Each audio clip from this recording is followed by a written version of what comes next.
बच्चा लोग, कैसे हैं आप? मैं प्रज्ञा एक बार फिर से आपके साथ कनेक्ट हुई हूँ डिफरेंशिएशन की नेक्स्ट एक्सरसाइज 5.3 में। आज हम यहाँ पे डिफरेंशिएट क्लास 12 5.3 एनसीईआरटी की एक्सरसाइज की प्रॉब्लम्स को सॉल्व आउट करेंगे। चलते हैं टाइम ना वेस्ट करते हुए सीधे अपने क्वेश्चंस की ओर। यहाँ पे लिखा है find d by d x 2x plus 3x equal to sine x. अभी तक क्या था, हमारे पास y के टर्म में कुछ भी नहीं दिया जाता था। जो भी दिया जाता था डिफरेंशिएट करने के लिए वो डिफरेंशिएट होता था x का। एक चीज यहाँ पे ध्यान रखिए, y का डिफरेंशिएट अगर जब भी करेंगे तो ये D by d x term आपके साथ ऐड होता जाएगा। यहाँ पे हमारा कॉन्सेप्ट ये है कि डी बाई डी एक्स आपको फाइंड करना है। बाकी एज यूजुअल डिफरेंशिएट वैसे ही करेंगे जैसे कि हम करते आए हैं। हमारे पास ये क्वेश्चन है, डिफरेंशिएट बोथ साइड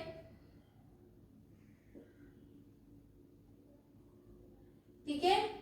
अब यहां पे मैंने डिफरेंशिएट करा d d x 2x plus d d x 3y equals to d d x sine x. ठीक है, 2 बाहर आ गया, डी डी एक्स यहाँ 3 बाहर आ गया, डी डी एक्स, और इस तरीके से हमने इसे रिटर्न कर दिया। अब यहाँ पे x तो लिखिए, ठीक है। अब देखिए x का डिफरेंशिएट क्या होता है, 1 होता है, 1 लिख दिया। 3y का डिफरेंशिएट क्या होगा, dy dx। साइन का क्या होगा, cos x। अब आपको फाइंड क्या करना है, dy dx। तो वैल्यू को कुछ इस हिसाब से एडजस्ट कर देंगे, dy dx की वैल्यू फाइंड है। जैसे कि हम लोगों को वेरिएबल इक्वेशंस दी जाती थी, 2 वेरिएबल, तो 1 वेरिएबल की वैल्यू हम लोग फाइंड करते थे वैसे। अब देखिए 2 को उधर माइनस में, क्योंकि हमें इसे सेपरेट करना है। ये डी बाई डी एक्स जो हमारे पास आया इसे हमें बिल्कुल सेपरेट करना है, ठीक है। तो चलते हैं, पहले 2 को उस साइड भेजते हैं, 3 d by d x equals to cos x। अब ये देखिए ये इक्वल किस साइड आएगा, माइनस में आएगा कि नहीं आएगा, d by d x equals to cos x minus 2 upon 3। अब देखिए d by d x find करना था, ये देखिए डी बाई डी एक्स यहाँ पे फाइंड हो गया है। क्विकली नोट करिए, ठीक है। तो देखिए ये आपका नेक्स्ट क्वेश्चन है, इसमें क्या है, सेम वही चीज करिए, 2x plus 3y equals to sine y। ठीक है, तो मैंने आपको पहले बताया y टर्म का जब भी डिफरेंशिएट होगा तो डी बाई डी एक्स आपका ऐड होगा। तो डिफरेंशिएट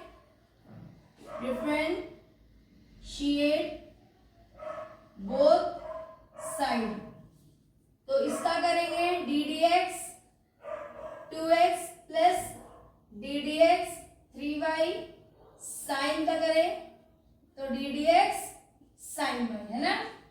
2 बाहर आ गया क्योंकि हमें तो यहाँ पे वेरिएबल्स टर्म का करना है, 3 बाहर आया, ठीक है। इस तरीके से इसको हमने राइट कर लिया।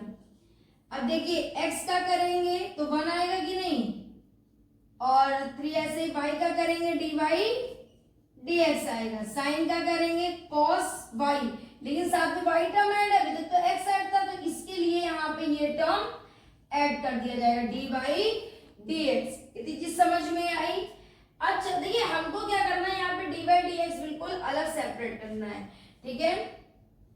तो इधर आते हैं, 2x 2 1 2 plus 3 d by d x. ये देखिए ऐसे लिखा है, लिख दिया। अब ये इक्वल है cos x D by d x. अब हम क्या करते हैं, ये वाले टर्म को उस साइड भेज देते हैं, equals to cos d by d x minus 3 d by d x, ये लिखा। अब यहाँ पे क्या करें, दोनों जगह डी बाई डी एक्स है, तो डी बाई डी एक्स आप क्या कर लीजिए, कॉमन ले लीजिए, क्या बचेगा, cos y है यहाँ पे, x नहीं y है, क्योंकि ये देखिए cos y था, ठीक है। तो यहाँ पे डी बाई डी एक्स इधर भी कॉमन ले लिया, -3। अब देखिए ये मल्टीप्लाई में है कि नहीं इसके, तो ये चीज जाएगी 2 upon cos y minus 3 equals to dy dx। सही है कि नहीं भाई? इसको एक बार ऐसे फिर से रिराइट कर लीजिए 2 अपॉन cos y माइनस 3। ये समझ में आया? देखिए जैसे ये इसके मल्टीप्लाई कॉमन लिया तो ये इसके मल्टीप्लाई में है, और जैसे मल्टीप्लाई में कोई टर्म होता तो नेक्स्ट साइड अगर जाता है इक्वल के तो वो डिवाइड हो जाता है। हो गया कि नहीं हो गया? नोट करिए क्विकली। ठीक है, तो चलते हैं नेक्स्ट क्वेश्चन की ओर, क्वेश्चन नंबर 3। अब यहाँ पे देखिए ये जो टर्म्स आपको दिए ए और बी, जैसे कि हमारे पास 1 2 3 कांस्टेंट होते हैं वैसे ए बी भी यहाँ पे लाइक दैट कांस्टेंट ही होंगे। ठीक है, तो हम स्टार्ट करते हैं। डिफरेंशिएट बोथ साइड, तो क्या आ गया ax plus b y square equal to, sorry differentiate करते हैं इसका, तो d d x ax plus d d x b y square equal to d d x cos y. ठीक है, एक कांस्टेंट टर्म है तो जैसे कि हम 2 और 3 कांस्टेंट टर्म जब 1 या 2 5 कुछ होता है नंबर तो बाहर देते, इसको भी आप बाहर लीजिए क्योंकि d d x variables term का हो रहा है। ठीक है, बी बाहर हुआ, d d x y square, ठीक है y square equals to d d x cos y. ठीक है, x का डिफरेंशिएट करें क्या आएगा 1 आएगा, बी वाई स्क्वायर का डिफरेंशिएट करें जैसे कि x का करते थे, जैसे x की पावर n का करते थे कि नहीं करते थे इस तरीके से, तो वैसे ही इसका अगर करेंगे तो 2y 2 माइनस 1, लेकिन साथ में dy dx जरूर लगाएंगे, ये आपको यहाँ पे समझना है। cos y का क्या था माइनस sin y, लेकिन साथ में dy dx, x के टर्म में ऐसा नहीं है, y के टर्म में जब भी करेंगे तो ये करेंगे 1 से मल्टीप्लाई a को a plus 2b y power minus है तो 1 ही आई, साथ में dy dx equals to minus sin y dy dx। ठीक है, अब हम इसको इस साइड ले आएंगे और ए वाले को या उसको उस साइड किसी एक टर्म को हम दूसरे साइड भेज करके डी वाई डी एक्स को सेपरेट कर ले। हम अगर इसको उस साइड भेजते हैं तो a equals to minus sine y d Y